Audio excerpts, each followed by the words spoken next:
in. We'll continue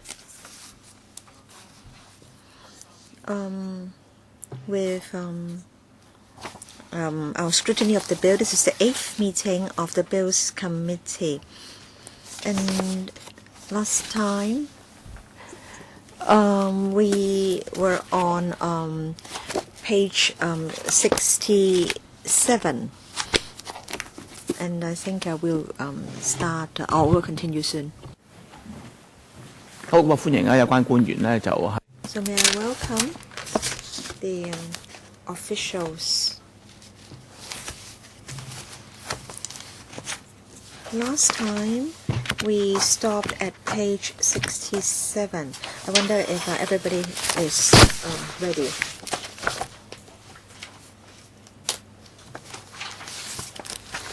I understand that members gave some comments and the administration provided us with some response. Anyway, I think we can continue if everyone is ready. Page 67. I think we can continue. Thank you, Chairman. 30B. Register of authorized persons. The board must cause the secretary to keep a register of authorized persons for the purposes of these regulations. And then the register may be kept in the form the board thinks fit. Next, the register must contain for each person who is registered as an authorized person under this part the name and address of the person and any other particulars of the person the board thinks fit.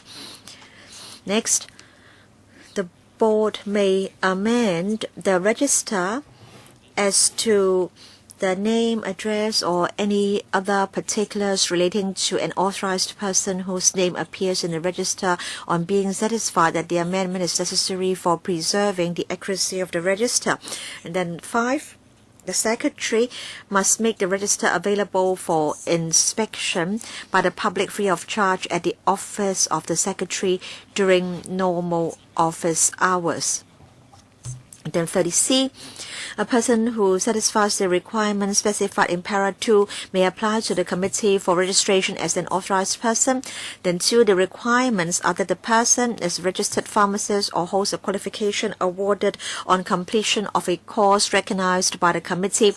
And B, the person has at least 3 years relevant experience in Hong Kong or a place outside Hong Kong in manufacturing pharmaceutical products in accordance with the GMP guide or a document similar or equivalent to that guide issued or adopted by a competent authority of a place outside Hong Kong or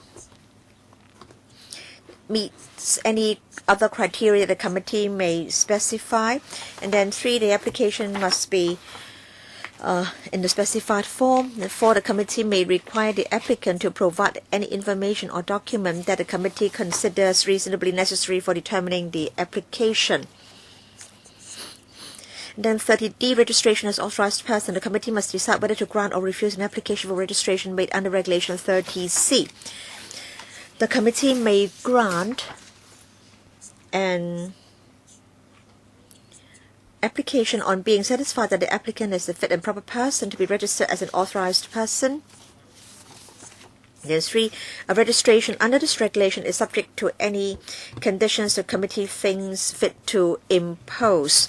And 4, on registration, the committee must issue to the applicant a certificate of registration in a specified form on payment of the fee prescribed in the 9th Schedule. 5, subject to Regulation 30F, a registration has effect from the date on which the certificate of registration is issued until the end of the year in which the date falls. Then 6, an applicant aggrieved by a decision made in respect of the applicant under this regulation may, in the prescribed manner, appeal to the tribunal against that decision. All right, members, any questions? Last time I raised a point about 30B bracket 5 concerning making the register available for inspection at the office. Last time I said that the public should be allowed to make an inspection on the website. There will be a CSA to that effect, Chairman. Can you tell us more about what you intend to do then?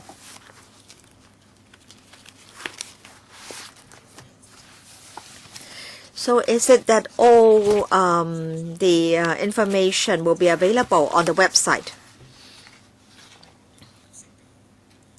So we'll say that there can be inspection at the office and also through other suitable channels. What is meant by suitable then? I think you have to make it convenient for the public to make an inspection because many people don't know where your office is. So I think the information should be available on your website so that people can make an inspection anytime they like. So what is meant by suitable? Deputy Secretary? Yes. So we'll say we'll make available the register through a suitable channel. So I want to say that the register will be available on our website. And in fact, we can also explore other options. And that is why in the bill we'll say that there will be suitable formats.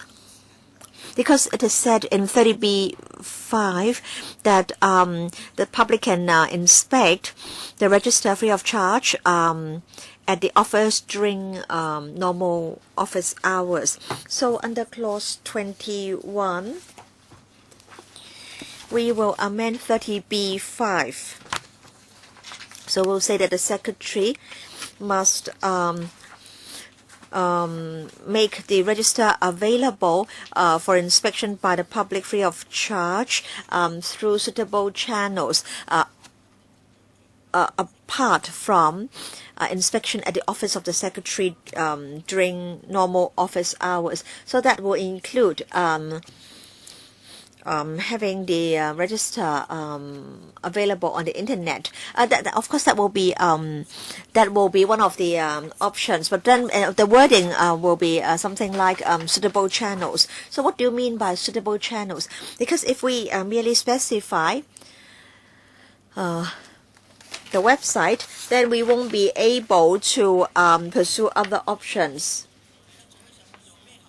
So what do you mean by any manner the secretary thinks fit apart from making the register available on the internet? Now, so we haven't made a decision yet. And of course, of course, we can provide our link, or people may suggest that we should publish the register annually, or we can provide a link. So I think the wording proposed gives us more flexibility. Now, of course, I welcome other channels, but of course, having the information available on the website will be convenient. So you consider other suitable channels. All right, thank you. Let's now go back to 30C. Any comments? No? 30D. Any questions? Then let's move on to 30E. Yes, Chairman, renewal of registration of authorized person. The committee may, on an application, renew the registration of an authorized person. So an application for renewal of registration must be in the specified form. And then the committee may require the applicant to provide any information or document that the committee considers reasonably necessary for determining the application. 4. A registration renewed under this regulation is subject to any conditions the committee thinks fit to impose. 5. On renewal of registration, the committee must issue to the applicant a renewed certificate of registration in the specified form on payment of the fees prescribed in the 9th schedule. 6. Subject to Regulation 30F, a renewed registration has effect from the date on which the renewed certificate of registration is issued until the end of the year in which the date falls. 7. An applicant aggrieved by a decision made in respect of the applicant under this regulation may, in the prescribed manner, appeal to the tribunal against that decision. Please pause. Do members have any questions? Yes, please. Now, concerning the prerequisites for being an authorized person. In fact, I understand that there are some complaints, and in fact, I've got your reply here, and I want to know why you think you've already responded to the concerns of the industry. This has been dealt with before, but then, Ms. Lau, I think you're talking about 30C, A, and B. Apart from a registered pharmacist, please speak into the mic because I can't hear you too clearly. We've already explained that these requirements are similar to the requirements for an authorized person in the EU. Now, concerning the manufacture of drugs,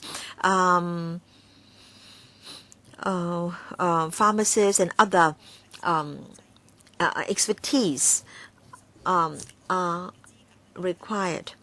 And so we are just spelling out very clearly the prerequisites for being an authorized person. So the registered pharmacist, as well as the person under 2, the person has to have at least 3 years relevant experience in GMP. So we need to make sure that the requirements can be met. And I think such requirements are in line with international requirements or standards concerning the manufacture of drugs. On the 31st of October, there was some meeting with the Society of Pharmacists. In fact, this is not a relaxation. In fact, some may think that some of the jobs may go to non-pharmacists as a result.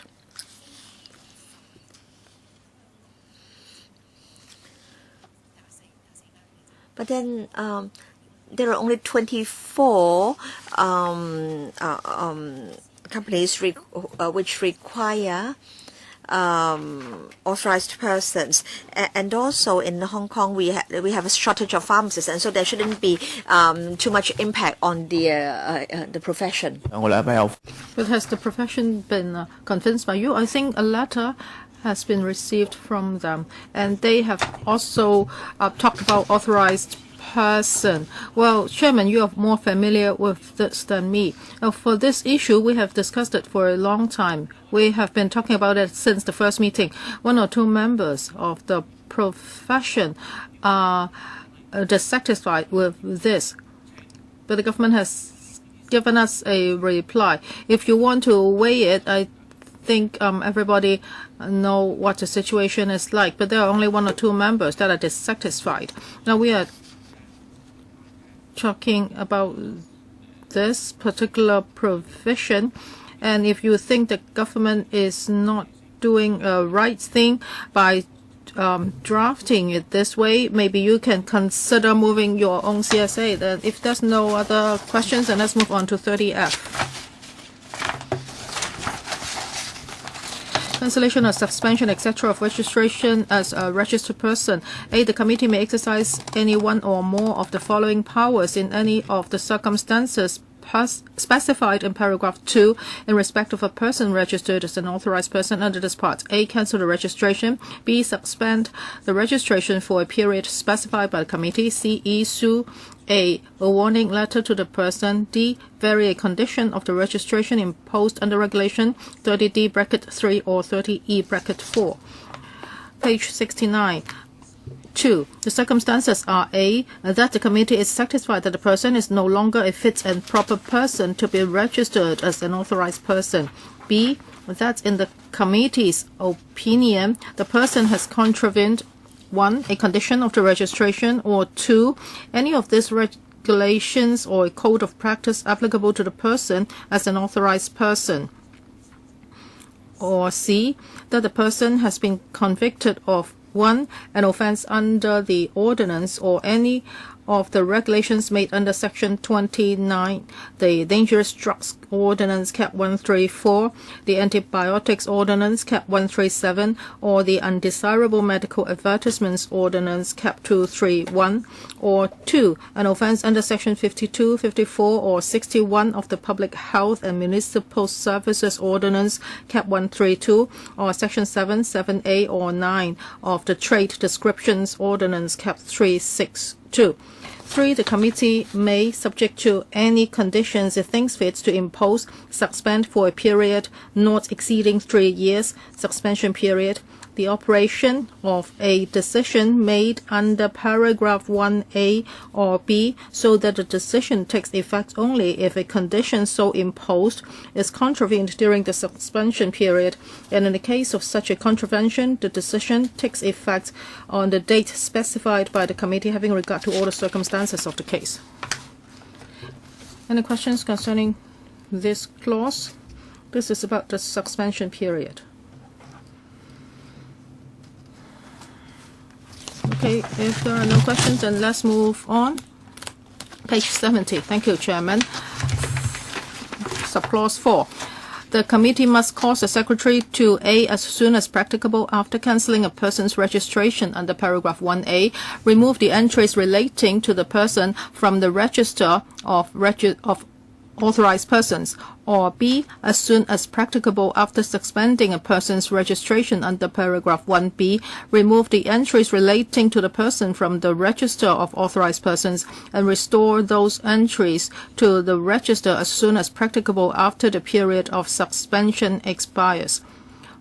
5. A person whose registration as an authorized person is cancelled must immediately return to the committee the certificate of registration or renewed certificate of registration issued to the person under Regulation 30D or 30E. 6. A person mentioned in paragraph 1 who is aggrieved by a decision made in respect of the person under that paragraph may, in the prescribed manner, appeal to the tribunal against that decision.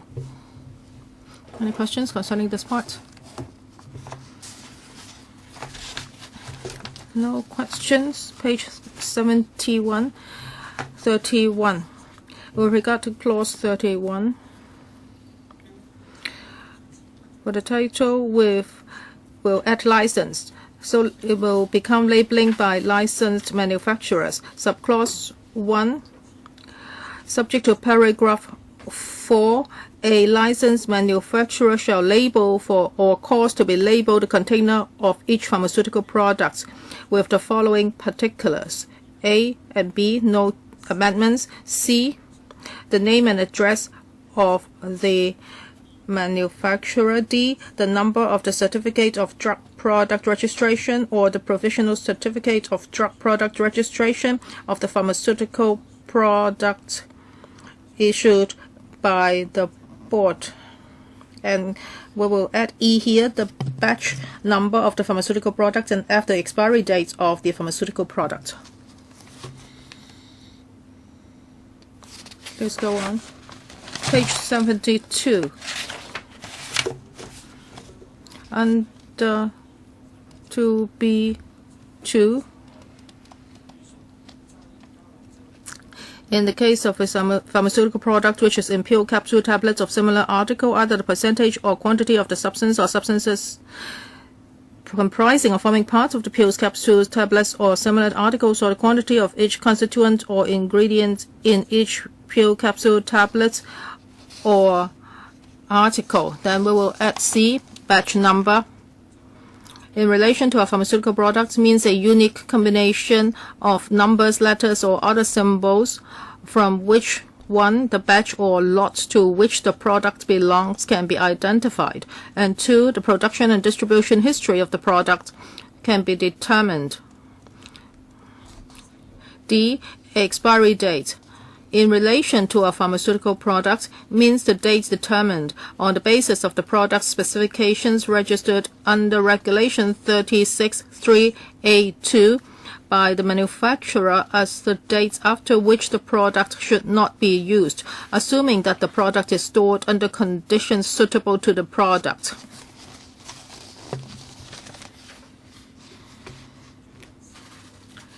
Subclause 3. Only the Chinese version will be different. We have added 分法 in the Chinese version.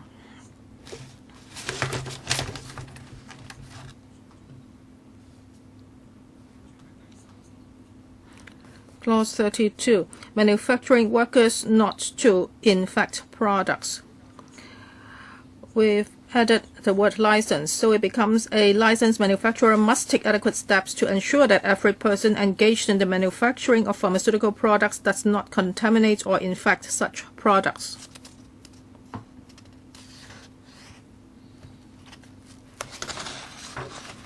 No questions? Let's move on. Page 74, clause 33. The title is changed to Duties of Licensed Manufacturers Regarding Identity, Purity, Safety, etc. Subclause 1. We've added the word license. Subject to paragraph 1A, a licensed manufacturer must test each lot or batch of raw or bulk material intended to be used in the manufacture of pharmaceutical products to ensure identity and purity. Subclause 1A. Raw or bulk material, the identity and purity of which the manufacturer thereof has certified by a certificate of analysis does not require a test by a licensed manufacturer under paragraph 1. Subclause 2 is changed to a licensed manufacturer must ensure that the registrable particulars of each batch of pharmaceutical products in a finished form correspond exactly with the registered particulars of the products. Subclause 4. We've added a licensed manufacturer. A licensed manufacturer must maintain a control sample of each batch of finished products under conditions of storage suitable to that product for a period of not less than 1 year after the expiry date of the product. We will be moving a CSA to clarify how the control sample should be stored. We will add subclause 6. In this regulation, expiry date has the meaning given by Regulation 31(2)(d). And registered particulars has the meaning given by Regulation 35A. Registrable particulars has the meaning given by Regulation 35A. I would like to ask, for subclause 4, 2 years has been changed to 1 year. So what's the difference? So why is the period shortened? Well, this is to tie in with the GMP or international GMP requirements. So that's recommended in the report. Yes, this is the requirement. Any questions from members? No? Page 75. Thank you, Chairman. Subclause 4. For the title, we'll add license, so it will become licensed manufacturer's premises. Subclause 1. No pharmaceutical product shall be manufactured unless the premises and the fittings and machinery therein used in the manufacturing of such products are of such construction, materials, and finish as to A. A has not been changed, and B. Avoid the contamination of the products during manufacture. Subclause 2.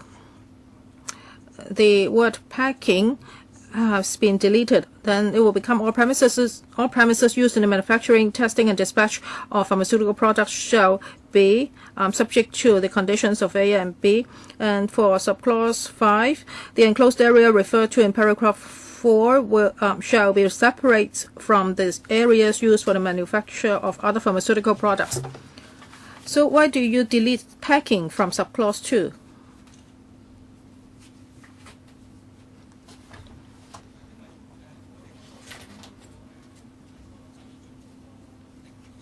Because the new definition of manufacturing already covers packing, so we do not have to repeat the word packing here.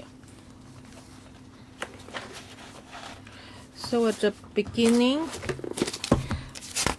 page 2.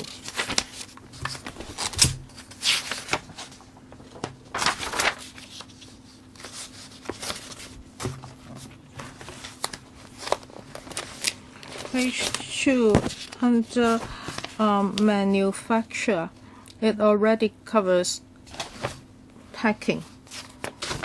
If there are no other questions, let's move on to page 74.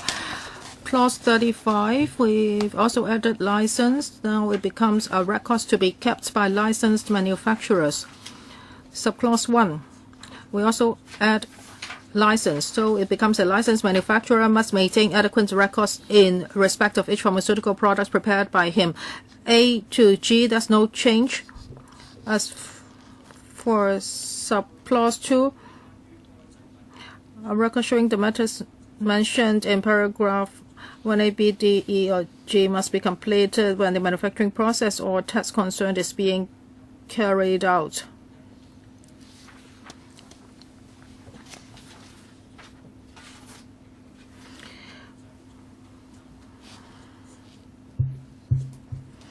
And we will also add subclause 3. A record showing the matters mentioned in paragraph 1C must be completed within 72 hours after the transaction concerned takes place.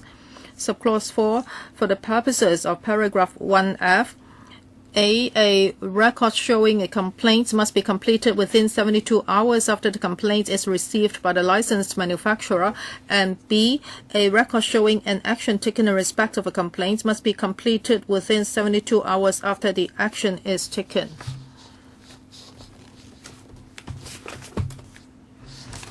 Page 77, clause 36. Yes, section 36, registration of pharmaceutical products and substances. So subsection 1 would read, subject to paragraphs 1A, 1B, and 1C, no person shall sell, offer for sale, or distribute or possess for the purposes of sale, distribution, or other use any pharmaceutical product or substance unless the product or substance is registered with the board. A will be changed to read by the licensed manufacturer or a licensed wholesale dealer who has entered into a contract with the licensed manufacturer under which the licensed manufacturer is required to manufacture the pharmaceutical product or substance.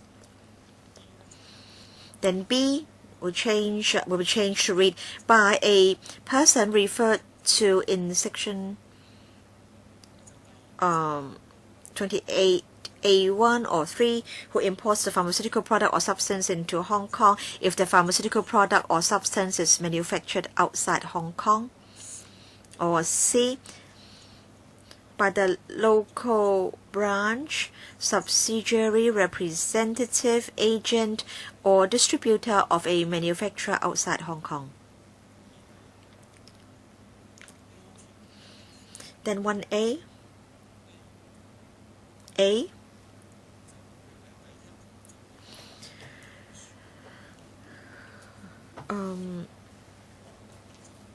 has been imported into Hong Kong to be exported outside Hong Kong, or by a licensed manufacturer for the purpose of manufacture or the compounding of pharmaceutical preparations. And 3 is deleted, and we'll insert AB, is possessed or is to be used for the purpose of treatment by a registered medical practitioner or a registered dentist of a particular patient, or for the purpose of treatment by a registered veterinary surgeon of a particular animal. Please pause here. Any questions from members?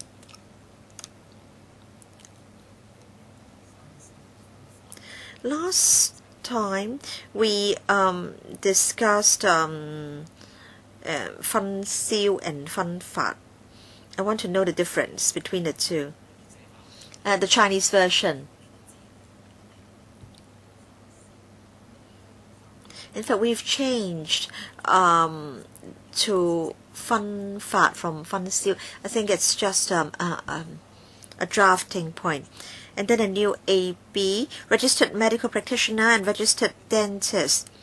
I want to know whether registered chiropractors do prescribe drugs. Do they prescribe drugs? They can prescribe certain controlled drugs. Yes, please continue. Page 78. 1AB has been manufactured in Hong Kong to be exported outside Hong Kong. And then we'll add C and D. C is to be administered for the purposes of a clinical trial that is to be conducted in accordance with a clinical trial certificate issued under Regulation 36(b)(3), or D is to be administered for the purposes of a medicinal test that is to be conducted in accordance with a medicinal test certificate issued under Regulation 36(b)(3). And then 1C2, application for the initial registration of a pharmaceutical product or substance shall be made in the specified form and shall become accompanied by the fee prescribed in the 9th schedule. So these are the amendments for section 36. All right, page 79. No amendments on that page, Chairman. And then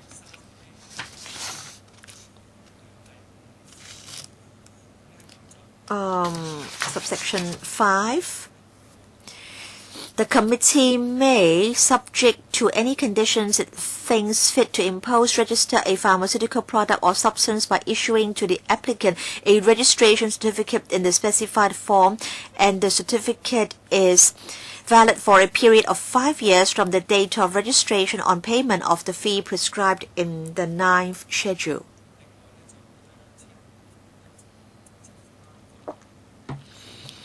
And then subsection 7, a registration certificate issued under paragraph 5 shall be renewable on A, payment of the fee prescribed in the 9th schedule, and B, providing the committee with the up-to-date information specified by the committee regarding the pharmaceutical product or substance.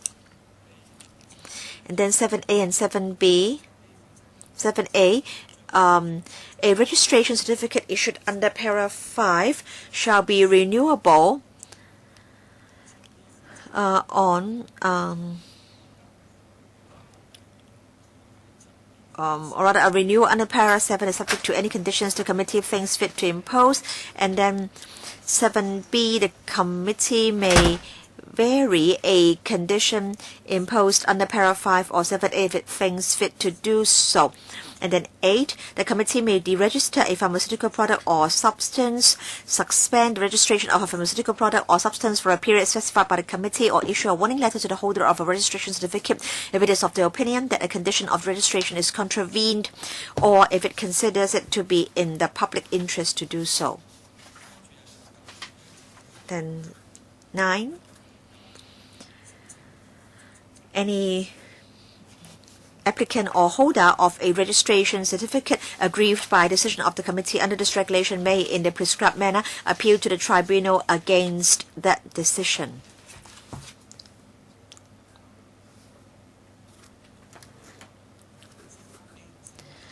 I've got a question concerning 7A. A renewal is subject to any conditions the committee thinks fit to impose. This is new.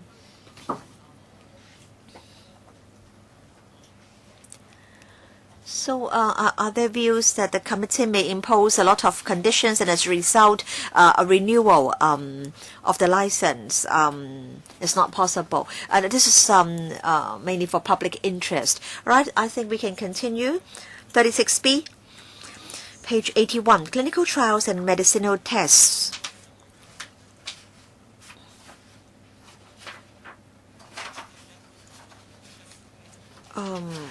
One, a person must not conduct a clinical trial on human beings or cause or permit such a trial to be conducted except in accordance with a clinical trial certificate issued to the person under para 3.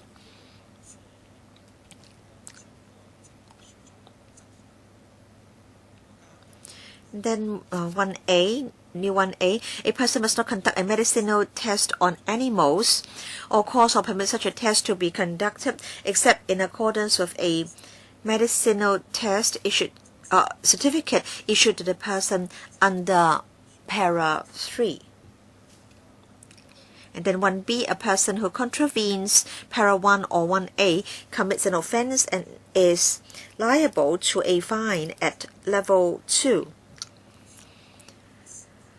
And then 1 will become 1C, and then 2,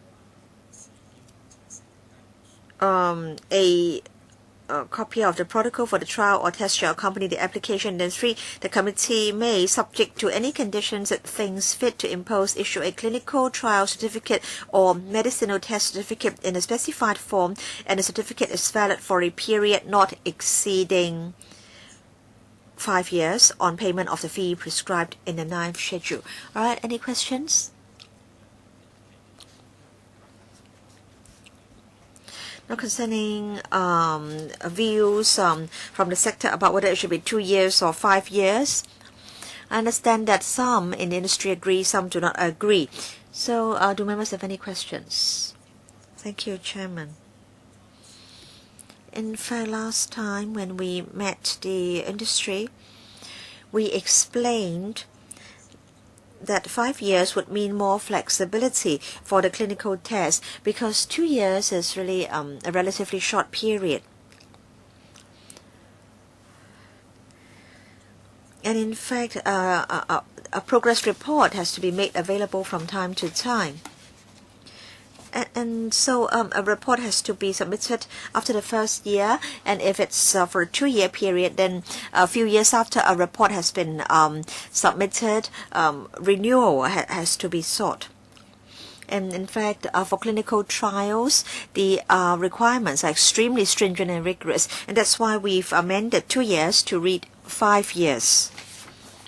I understand that some organizations are against the idea, but the 2 universities as well as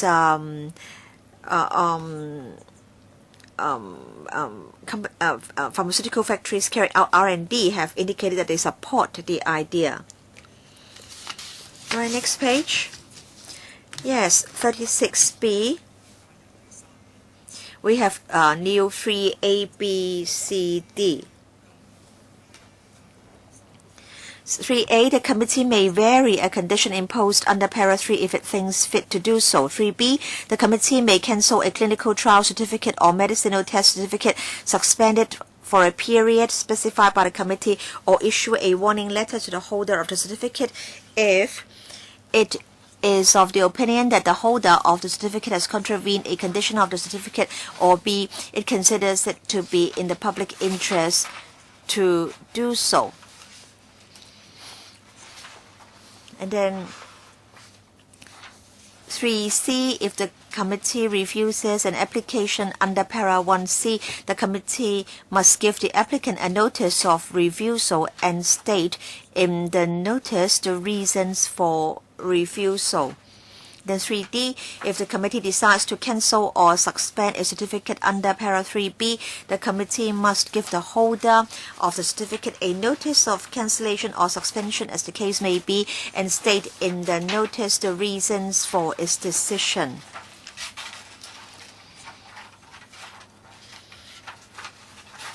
Then next, any applicant or holder of a clinical trial certificate or medicinal test certificate aggrieved by a decision of the committee under this regulation may, in the prescribed manner, appeal to the tribunal against that decision. Right? Page 83, no change to subsection 1 and 2. And then next page, subsection 3. In dealing with an application made in respect of a pharmaceutical product or substance manufactured outside Hong Kong, the committee shall also take into consideration, in particular, the methods, standards, and conditions of manufacture of the pharmaceutical product or substance in respect of which application is made, and may, if it thinks fit, require the applicant to take any or all of the following actions. A. Produce an undertaking given by the manufacturer of any such products or substances to permit the premises where they are to be manufactured and the operations carried on or to be carried on in the course of manufacturing them to be inspected by or on behalf of the committee. Then B. Produce a declaration given by or on behalf of the manufacturer of any such products or substances that in relation to the manufacture of these products, any requirements imposed by or under the law of the country in which they are or are to be manufactured have been or will be complied with.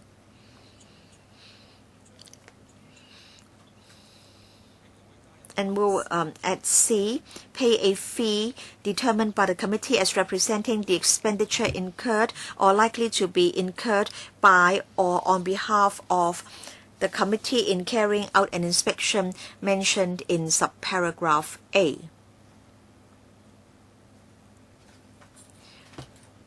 Alright, so I think we can now move on to page 85. 37A, Chairman, will be deleted. This is because with regard to the certificates for the registration of importers and exporters, they will no longer exist. Page 86, Part 10, Miscellaneous. We will add Clause 38B, powers to specify forms. 1. An executive committee established under Section 4A for a provision of these regulations may specify forms to be used for that provision. 2. If a form is specified under this regulation, the board must make copies of the form available for inspection by the public free of charge.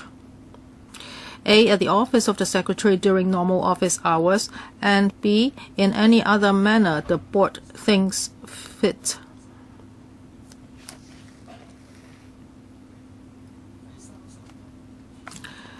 Clause 39 is about period of keeping of records.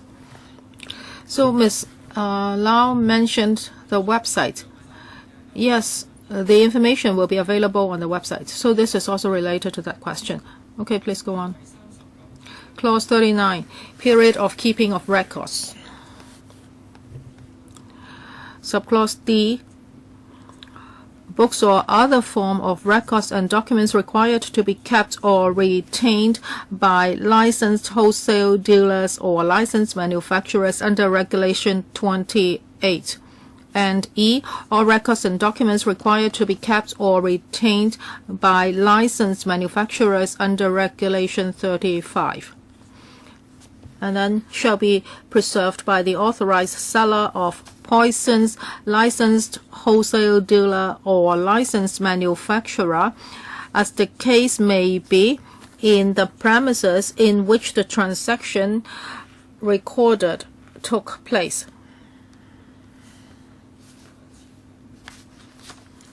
It should be licensed wholesale dealer or licensed manufacturer. These words are added. Okay, page 89, clause 41. Thank you, Chairman. Clause 41. The Chinese version of the title will be changed. Subclause 1. The certificate referred to in section 22(1)(a) may be given by any person known both to the intending purchaser and the intending seller, and shall be in the specified form. Subclause 2 will be deleted.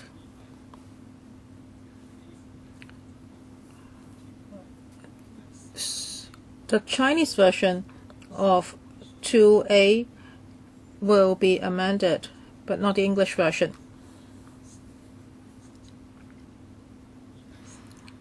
Subclause 3 will be deleted.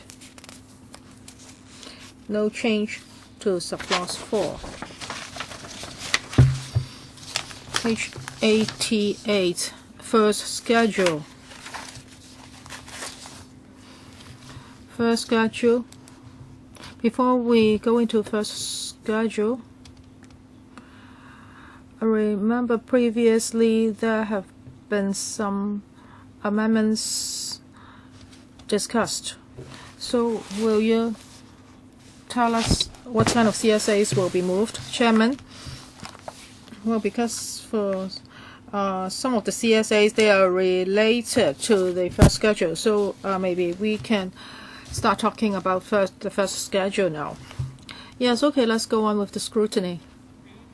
First schedule is about substances to which certain restrictions with respect to the sale, supply, labeling, and storage supply under regulations 3, 5, 6, 7, 17, 22, and 24, and fifth schedule. As for Division A, there are about 1,000 names of drugs. So these will be subject to restrictions with respect to the sale, supply, labeling, and storage. We are making amendments because there have been some typos, and originally there were not Chinese translations of certain drugs, and now we have added the Chinese translations. So I think we have to look at all the pages, but these are very technical things. So let's flip through it, and if you have any questions, you can raise them. Can the administrations tell us briefly what this is? Now for page 88 under Division A, for example, we have deleted 月丙安之 because it was a wrong translation. You don't have to go into such details. But for those names, even if you have studied chemistry, you won't be able to remember all these names. So these are things that are too technical. So for page 88 is because there's a change in the chemical names. Page 89, because we deleted a name in the previous page, so now we are adding the new name back here. As for page 90, we are adding the Chinese translations of the drugs. Members, if you have any questions, please ask. Page 91, one drug is deleted and we've added 2 drugs. Because the second one is an amendment, the first one, well, because originally there was only an English name and now we have a Chinese name, so we've added it. Page 92.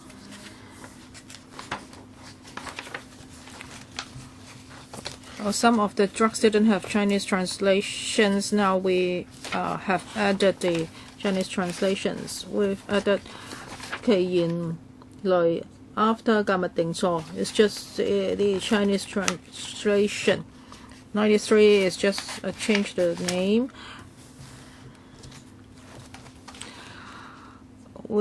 And also for another name we are putting it in the right order.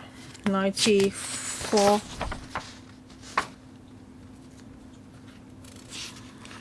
We are making changes to the Chinese version. 95, we've deleted a drug name and we've added it elsewhere. 96. With regard to Onding, the Chinese version was not clear, so now we've put some words in the brackets so as to delineate the area to be restricted. 97, we've also amended the Chinese name and then put it in order. How about the English version? Yes, there have been some amendments to the English version because of a typo in the past. It's mainly because the spelling was wrong in the past. 98. First, we've added a name in accordance with the number of drugs, and the other one is a new Chinese translation. 99, 4 drugs have been added. The third one, originally there was no Chinese. As for the other drugs, we are just putting them in order. Page 100. We've amended the name and we put it in a right order, and for the other amendment it was a typo. 101, we've added 2 right names and the other one lacks Chinese translation in the past. 102, typo. 103, it's about immunity drugs. We are just correcting the Chinese characters in the drug's name. 104, correcting the Chinese names. 105, correcting 2 Chinese names, and for the other there was no Chinese translation in the past. 106, it's about Alpha 及基本月案. We've added the word above mentioned so as to make the sentence clearer, and we've also deleted a wrong name. We will add it elsewhere. 107, punctuation, and then 2 typos. 108, we've corrected some typos and added a new Chinese translation. 109, we've added a corrected name and a new Chinese translation. 110, no amendment. 111, a punctuation,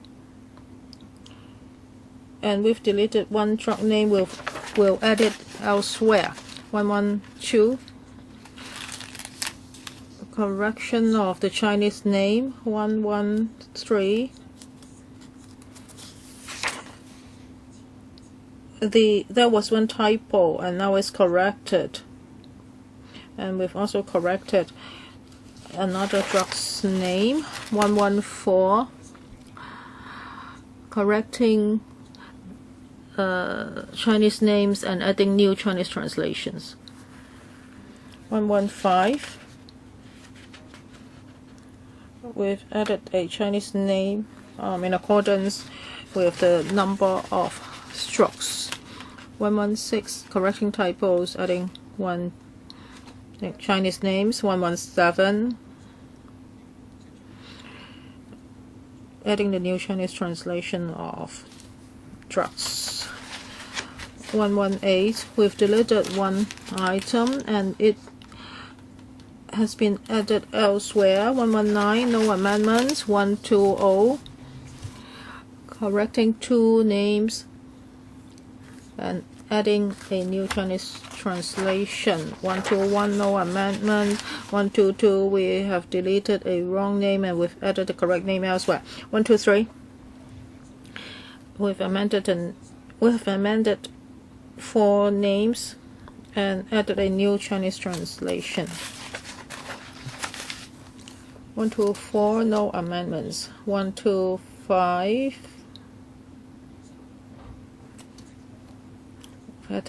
we have added a new correct name. What does that alpha mean? Well, originally we just had an English name and now we've added a Chinese name. 126, we've added a new Chinese name. 127, we've amended 2 names and added a new Chinese translation. 128, we've amended 3 names and added a new Chinese name. 129, we've added a new Chinese name. 130, well, for these English names, originally there were no Chinese translations, and now there are Chinese translations, so we'll put them in the right order. 131 is the same. 132 is about legal notices. 133, we make amendments to the Chinese version so as to clarify the meaning of the name. 134 is Schedule 3.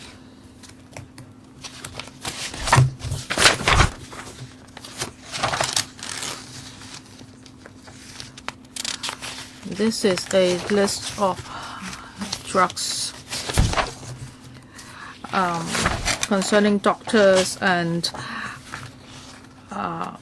vets, so it has nothing to do with chiropractic. Also, there on 135 there are 3 changes to names and correcting 1 names. 136, we have amended 2 Chinese names. 137, we have amended 1 name and adding 3 new Chinese translations.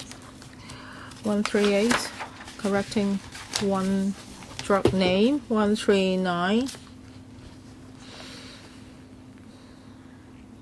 originally there was just English and now we have formal Chinese translations, so they are added here. 140,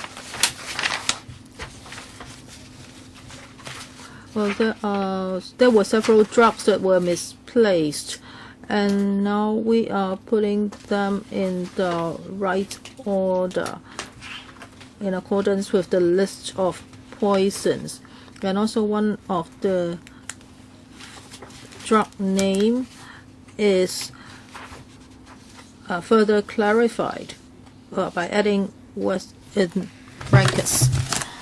141, amending a drug name. 142, we have 3 drugs. 143, 4 drugs. 144, 1 drug. 145, amending 1 drug, and then 2 Chinese names. 146, right, a Chinese name, and then there's an amendment to the chemical. 147 is an amendment to the one of the Chinese characters. 148, 3 drug names. One is to amend the name, and then another one to change the Chinese name. And then 149, we've got 2 corrected Chinese names. 150.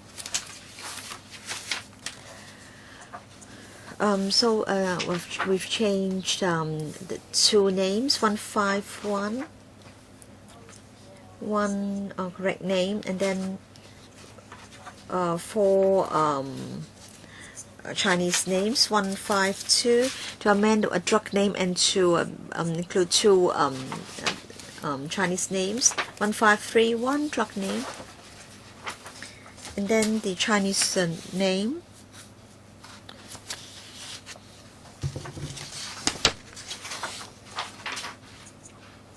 And then to clarify one part.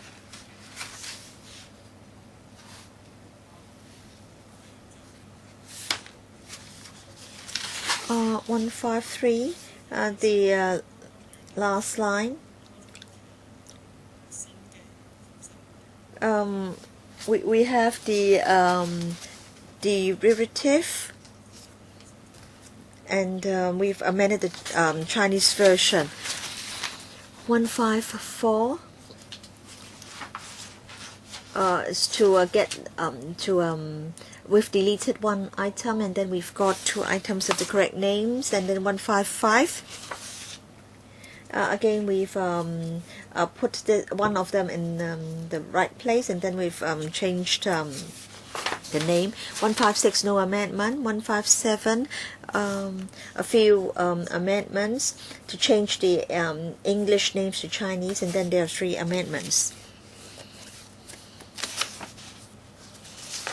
158,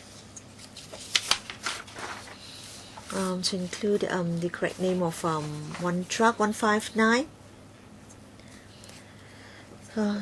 to amend 2 drugs and to include 2 correct names of the drugs. 160,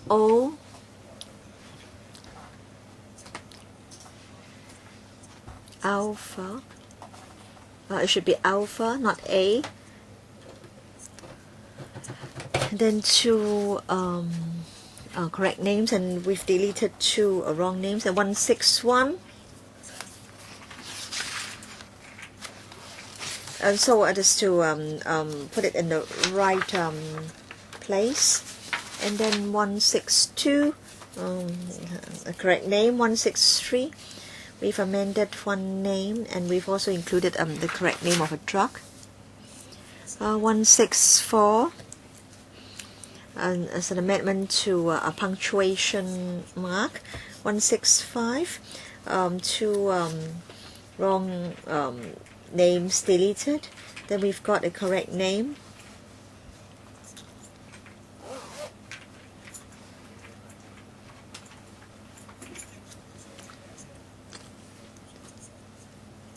And we'll just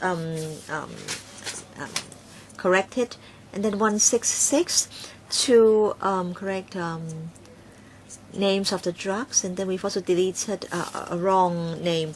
167, it's a correct Chinese name, no change on page 168. 169, we've amended 1 name, and then we've included 3 correct names. 170, we've deleted 1 wrong name. 171, 2 correct names. We've made the sequencing right. 172, 172, 173, we've deleted the English terms because we've already got the Chinese names. 174, 175, 176, 176, Schedule 5 or 5th schedule.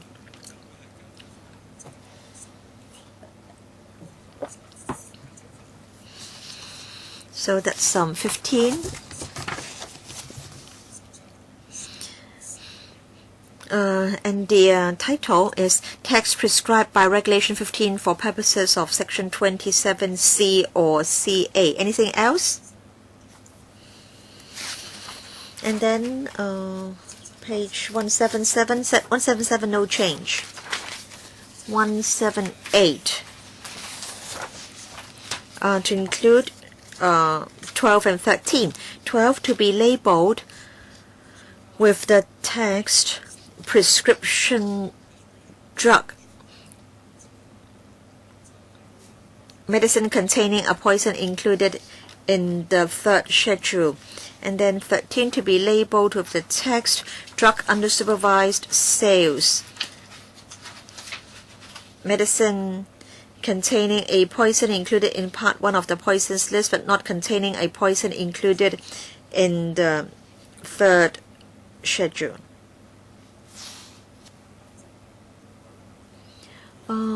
Concerning the Chinese and the English versions, we look at page 172 of the Chinese version, and that's 144, page 144 of the English version. 173 Chinese, 144 English. For example, tadalafil.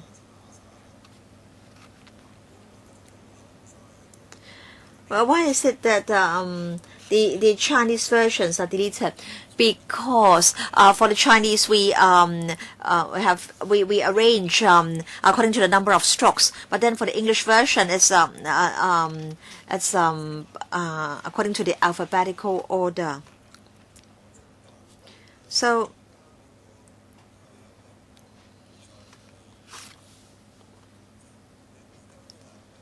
at the moment, or the English version is alphabetical, right? English alphabetical, Chinese according to the number of strokes. And the amendments relate to wrong characters. And in the past, for certain drugs, there were no Chinese names, but now we've got the Chinese names. Previously, there were no Chinese names and the English names appeared in the Chinese version. But now we are deleting the English names in the Chinese version. But then the English version is not changed. But then, of course, we have to follow the number of strokes in the Chinese translation. And that was why I really couldn't quite follow. But then there are some wrong Chinese characters. In fact, I don't know many of these Chinese characters. I don't know how they are pronounced. I think our legal advisor can help us in this on this one. So the member wants us to make sure that the deleted terms in the Chinese version are the English terms. So the English version is not changed. But please do not delete the terms resulting in the omission of 1 or 2 ultimately. So these are the about 1,000 drugs in Schedule 4. All right, so perhaps we can go back to the 5th schedule, page 178 of the Chinese version. 12 and 13. So is it that in future we'll not see the word poisons? We'll see terms like prescription drugs or drugs under supervised sales. And so the public know what drugs can be purchased only with a prescription. 8th schedule. These are, in fact, prescribed forms, and the specified formats will be decided by the board. So 8th schedule, forms 1 to 16 up to page 199, all these will be deleted. And then page 200, you have form 17, and we will have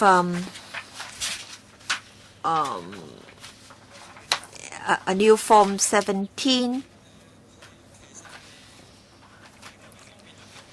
and it will be convenient for everybody. Say for example form 14, you can see that the first two numerals for the year are still 19. Page 200, form 17, on regulation 41, form of logo prescribed for section 13A.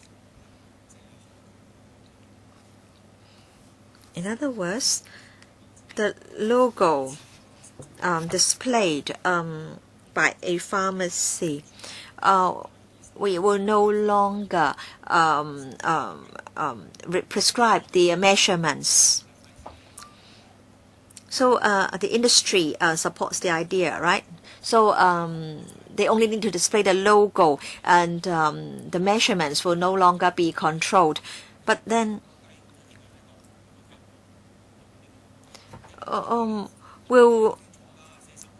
because at the moment you prescribe the measurement 45 times 45 cm, but will a pharmacy in future display a very, very small logo, so small that it is not legible? So the board allows licensed pharmacies to display the logo, but then this is not really mandatory. But then will a pharmacy display a very, very small logo, so small that it is not legible? In fact, licensed pharmacies have every incentive to display the logo. Now, if there are pharmacies which are not licensed and they are not allowed to display the logo, although the logo can maybe very, very small, an unqualified pharmacy cannot display this logo, although the logo may be very, very small. But then previously the measurements were prescribed, and so an unlicensed pharmacy might display a small logo similar to this one. Because I'm worried that in future maybe only small logos will be displayed by the pharmacies. No. Now, because we're talking about criminal offenses, and so I want to talk about the names. Tadalafil, the Chinese name is Ta Dat Lai Fei.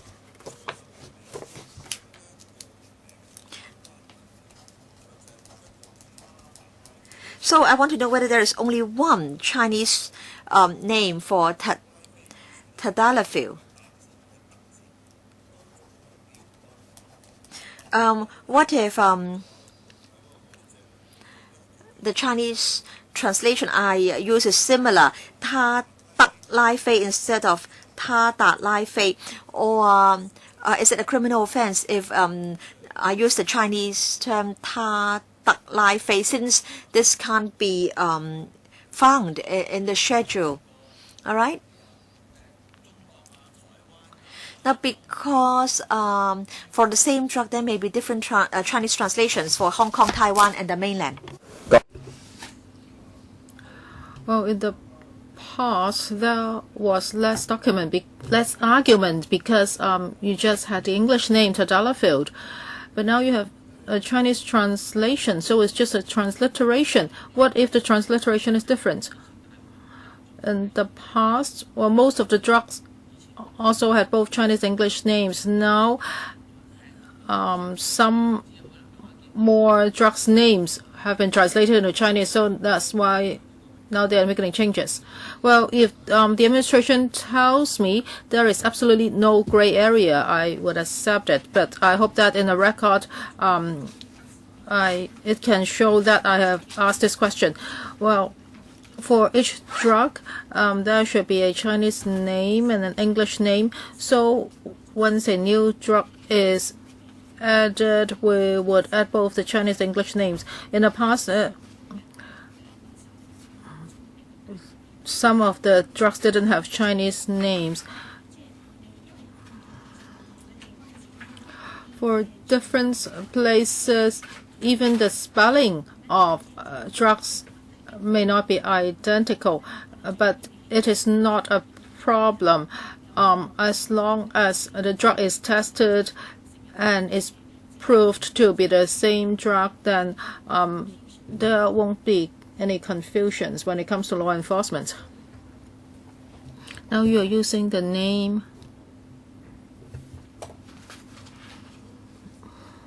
to identify the drug.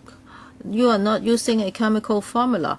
Well, a chemical formula is no problem, but now you're using a name. Now, how about Singapore, Taiwan, and mainland China? Do they use the same Chinese name? Do they use Sada Life? No. If not,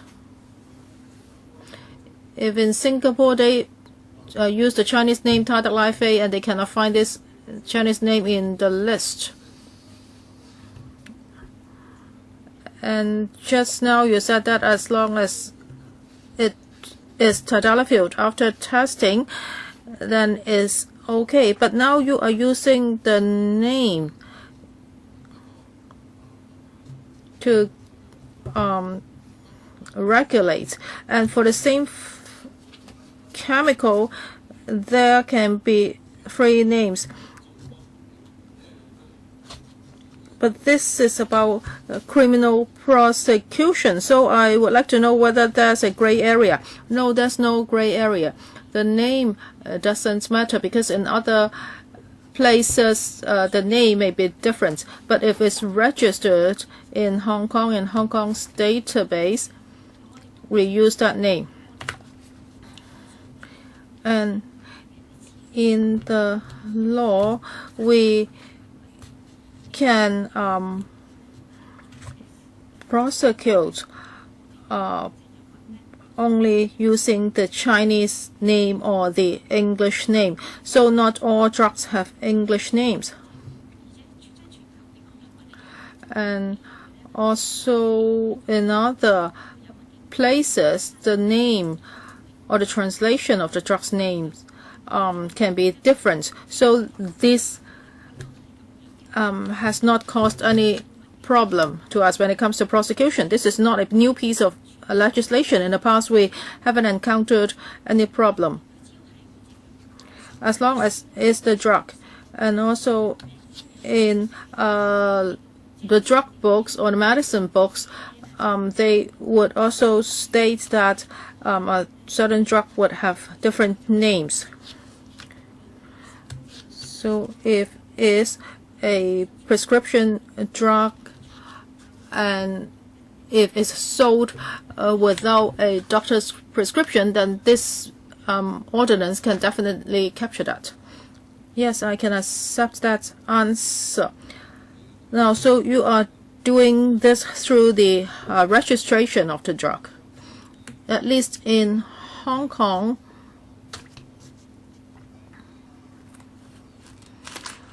there will not be another Chinese translation of tadalafil. So it would only, the Chinese name would only be Tadalafil. If that is the case, then there will be no problem. Because in Hong Kong, we have a drug registration system, and there is only one official translation. In other places, they may have other Chinese translations, but that cannot constitute a defense. Because in Hong Kong, all the pharmacists should know that tadalafil is Tadalafil. Well, Joe, before answering this question, can you tell us what's the use of the schedule? Why is there such a long list of drugs Now you have made changes to many of the names, but what's the use of this list when it comes to operation and law enforcement? This is included in the law and is about the composition of the drugs. If it's a prescription drug, then it's Schedule 3, and if it can only be sold with supervision, then there must be a pharmacist when the medicine is sold. If you do not do that, and if the composition appears in of the drug appears in the list, then you are committing an offense. But in Hong Kong, we do not need bilingual names. Just English or Chinese name will be all right. And also, yes, in different places, the translation of the name will be different. So for pharmacists, we know this, and we only use one of the names in Hong Kong. So for schedules like this is to make things clear for pharmacists and pharmacies.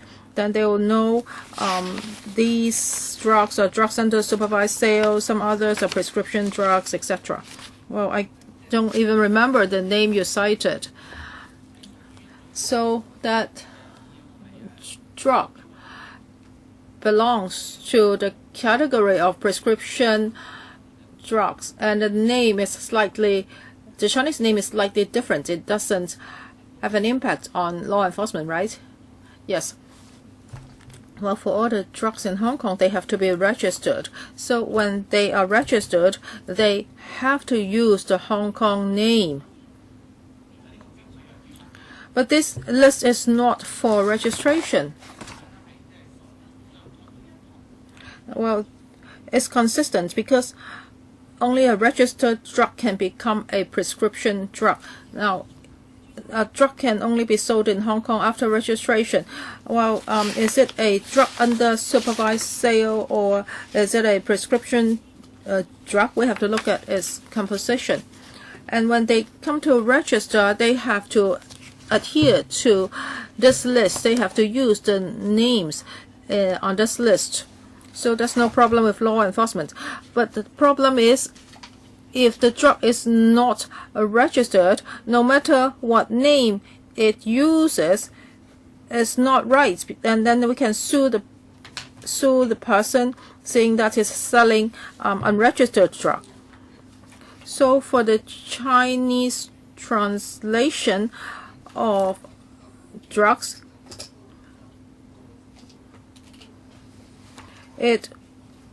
there would be no problem, because when drugs are registered in Hong Kong, they would already use the formal Chinese translation. Then I will accept this. Okay, any other questions? If not, now we are still on page 2. We are still talking about the red cross, which is a logo. So now there's no requirements of dimension. Page 201, knife schedule. Knife schedule is about regulations 24A, 26, 29, 30D, 30E, 36, 36B, 36D, and 41. This is about fees. Item 5 is changed to a renewal of registration of premises of an authorized seller of poisons. Item 9, an annual wholesale dealer license.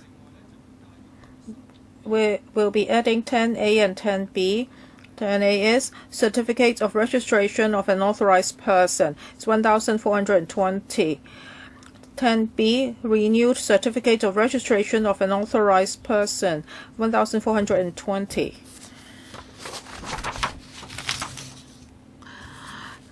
Page 202, Item 20, application for registration as an importer or exporter of the pharmaceutical products is deleted because there's no more registration like this.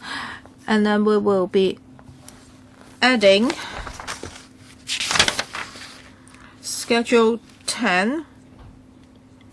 So the subsidiary division B of the subsidiary legislation or the regulation 2A will be deleted and is added here.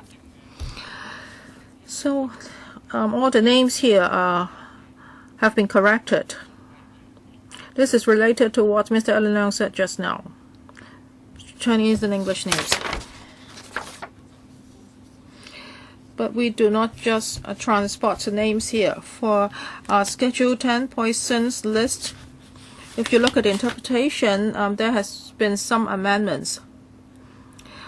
Subclause 1 in the poison list, a reference to a substance includes A, that substance prepared either from natural sources or artificially, and B, that substance when contained as such in a preparation, solution, mixture, or natural substance. Subclause 2 in the poisons list, derivative means an organic compound of the following descriptions. The major changes are made to A, B, C. A, it is related to another organic compound, parent compound, because it has 1, the same elemental ring, chain, nucleus, or skeleton, and 2, similar pharmaceutical activity. B, it may have a molecular weight which may be the same as or higher or lower, for example, after formation of a derivative by the process commonly known as dehydrogenation than that of the parent compound. And C, its preparation may or may not require the presence of the parent compound. As for amendments to subclause 2, it is to clarify the meaning of derivative. So when you compare this with the clause interpretation, it will become clearer. Here now we really see the word poisons. So when you buy it from pharmacies, you will see the word poison on the label. So for this newly added Schedule 10, do members have any questions? If not, let us look at the poisons list. These are all names, so we don't have to look at them one by one. It's the original poisons list, but the past errors have been corrected. Do you want to highlight anything here? Out of all these drugs, there's nothing special. For poisons list, it's divided into 2 parts. Division A and Division B. For Division A, drugs, they can only be sold at authorized sellers of poisons under the supervision of pharmacists. And then there's Division B. There are the Part 2, and it's also divided in Division A and B. These are drugs that can be sold at pharmacies and authorized sellers of poisons. 即係呢個一定要像好似我嗰個紅十字。So, in other words, only the premises with the logo. Right, we are now on the page 256 of the Chinese version, part 2. So these are the names.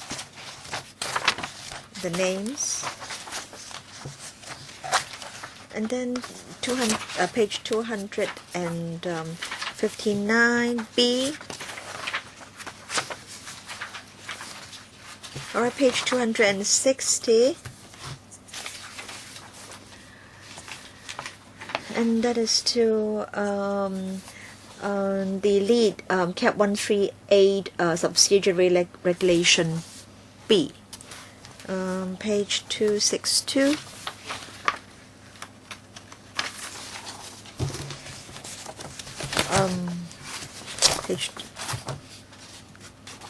right to the end, right?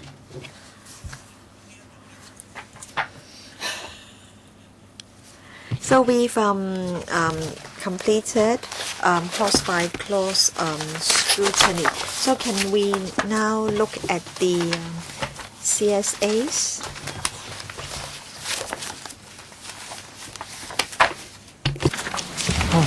佢有冇講我哋講？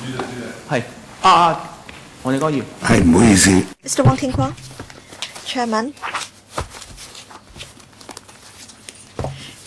Can we go back to one point, right? Yeah, yes, of course, because we've completed clause by clause scrutiny.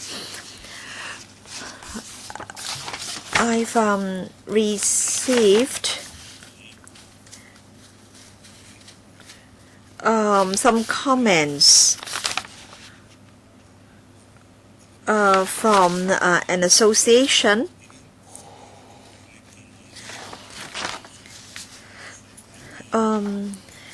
They've told me that they need to keep some samples, including the packaging of drugs. And they think this arrangement will increase their cost. For example, target treatment drugs. These are very expensive drugs. And if they have to store the samples for 5 years, of course the cost will be very high, and they won't be able to use the drugs. So they are not really against the idea, but then they have proposed the depositing of photos of the drugs and the packaging, instead of having to physically deposit the drugs and the packaging. Is that possible? Yes, Chairman. Thank you. We understand the costs that have to be incurred by the industry. So we've accepted their suggestion. Oh, you've accepted their suggestion. So we will be moving a CSA so that samples need not be deposited or stored under certain circumstances. And that will be, in fact, clause 55. Because we'll be taking members through the amendments. Now we think that the keeping of samples can ensure safety. But then we understand that for some of the drugs, the changes are minor. For example, only some labeling is added, or that some Chinese instructions are added. But in fact, the packaging will not be affected in any way after import or importing. For example, they only need to insert a leaflet in the Chinese version. And so we are aware of the cost implications for the industry for the keeping of samples. So, say if the a Chinese label is added, the packaging is still sealed, and so we will be moving a CSA under clause 55 in the light of the concerns of the industry.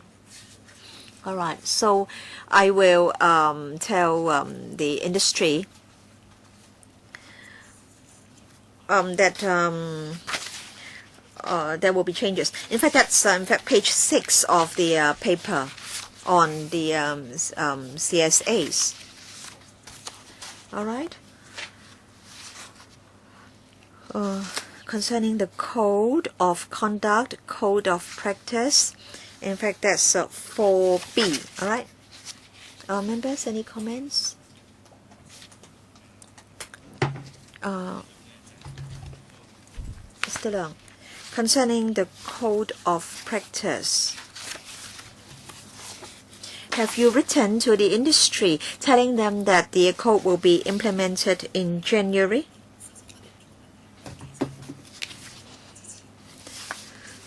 Chairman,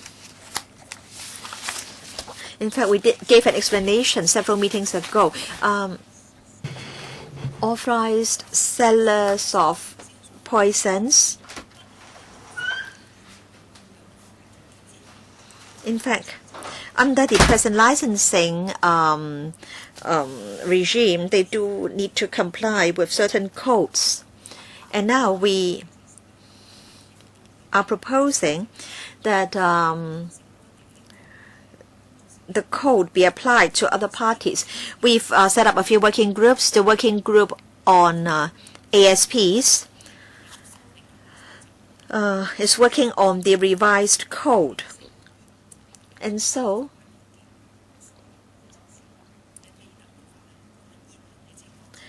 from the 1st of January, now,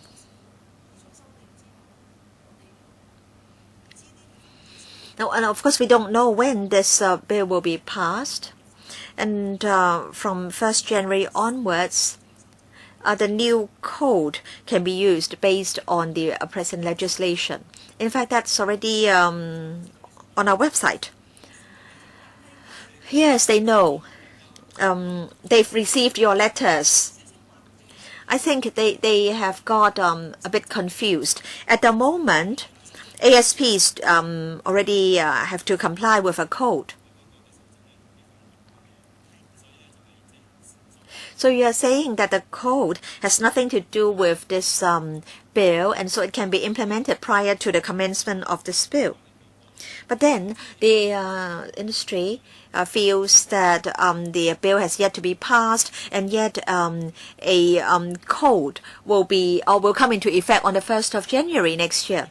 Now, according to the Deputy Secretary, the two are not related, but then the industry is of the view that the government is sort of jumping the gun. Yes, the Deputy Secretary is telling us that the code has nothing to do with the bill. Now, in fact, the code for ASPs came into being in 1997.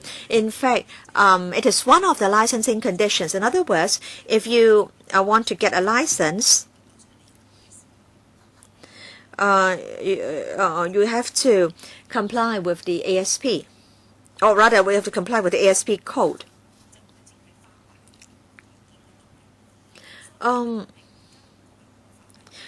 We are now, it's true, we are now having this bill to amend the law. But then ASPs know that they need to comply with the code. And in fact, in the working group on ASPs, the members, including representatives from the trade, do agree that the code should be amended. And so the amended code will come into being on the 1st of January next year. And we're not talking about new codes or parties which do not need to follow any codes at the moment. I want to say that in fact the existing code came into effect in 1997. But there are changes to the code, right? There are amendments. There is a working group. My understanding is that ASPs are represented on that working group.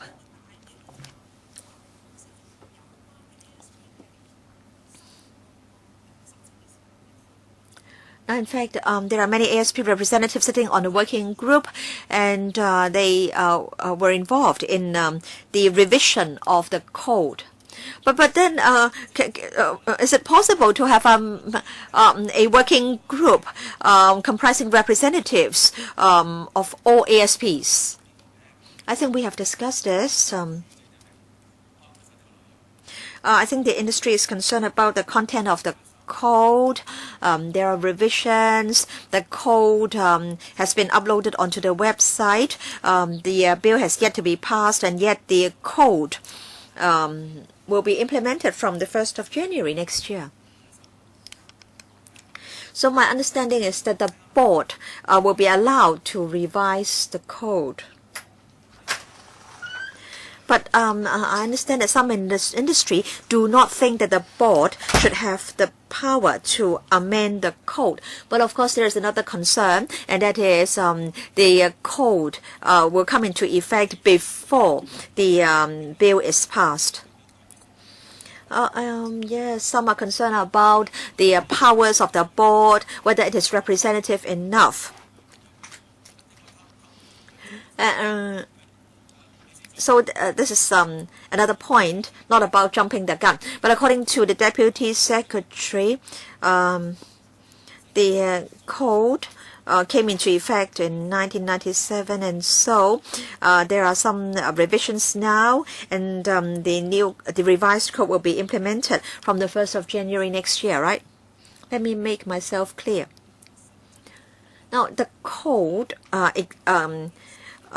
commenced in 1997, so ASPs need to comply with this code. But then we have a few working groups, and one of them reviews the existing code for ASPs. And ASPs are represented on the working group, and in fact there was also public consultation. So ASPs are now complying with this code as part of the licensing conditions. So we're not jumping the gun in uploading the revised code onto our website, because ASPs now need to comply with the code. But then some ASPs may feel confused. Some parts of the code will come into being only when the bill is passed. But then we have revised the existing code, and the revised parts have been uploaded onto our website. So it is not that we have jumped the gun, but then some may feel confused because they don't understand why there is this revised code on the website. So why the hurry? But then the code will, the revised code will only take effect on the 1st of January next year. But then they've issued letters to all the ASPs telling them that the revised code will take effect on the 1st of January next year. Because we thought that the bill would be passed, and also the working group has agreed that the code should be revised. We don't think there will be too much impact on the ASPs, because ASPs are now complying with a code anyway. But then some think that what we've done has caused some confusion. As you know, the legislation is controversial, and so I think in uploading the revised code, I think you will cause some confusion. In fact, the code has to be reviewed and revised irrespective of whether there is this bill, because the code was formulated many years ago, and the board is issuing new licenses on a daily basis. And so, as the code is a licensing condition, we have to make sure that the code can progress with the times. And so we think it's good to revise the code after the review, so that for new licenses issued, ASPs will follow the revised code and not an outdated code. Well, we are not members of the industry, so we do not know what things really are like. But I want consistency and I want clarity. I am not objecting to what you are doing now. But why can't you wait for the commencement of the bill Well, you may say that January 1st would be easier. It's like a new beginning. Now we are nearing the passing of the bill, so why can't you just wait a bit, and that would make things clearer? I would like to supplement, Chairman. As for the code of practice, is a decision made by the board. Now, under the licensing conditions, there is such a code of practice. So the board, when it issues new license, and has the responsibility to issue a new code of practice. I am not querying you. I'm not querying the licensing conditions. But it will take effect on the 1st of January, right? Can it be postponed a bit?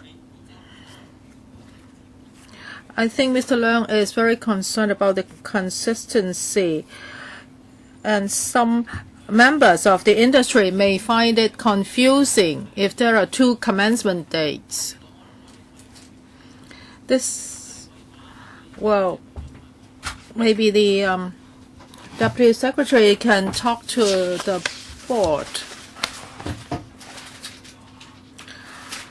Can they postpone the commencement of the new code? We will still have 10 minutes, and we need to have another meeting. The next meeting is on the 16th of December, 9 a.m.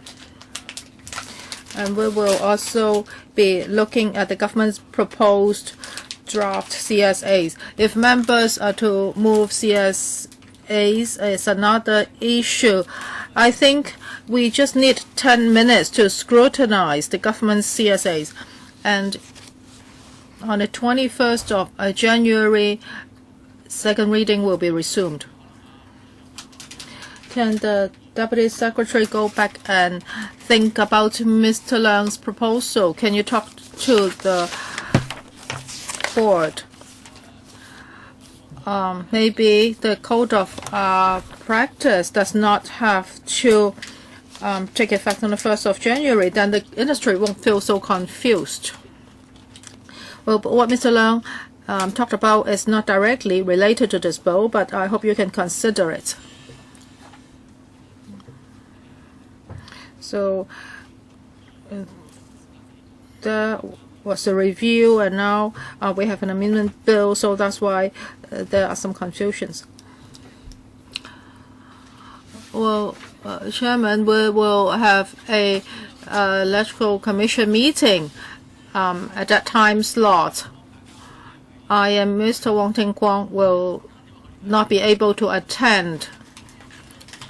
Well, don't go yet. Don't go yet. If we all agree, then we will stop here today. Well, Chairman, would this be more convenient? I understand that members are very busy. As for the government's CSAs, there are only two points that are more important.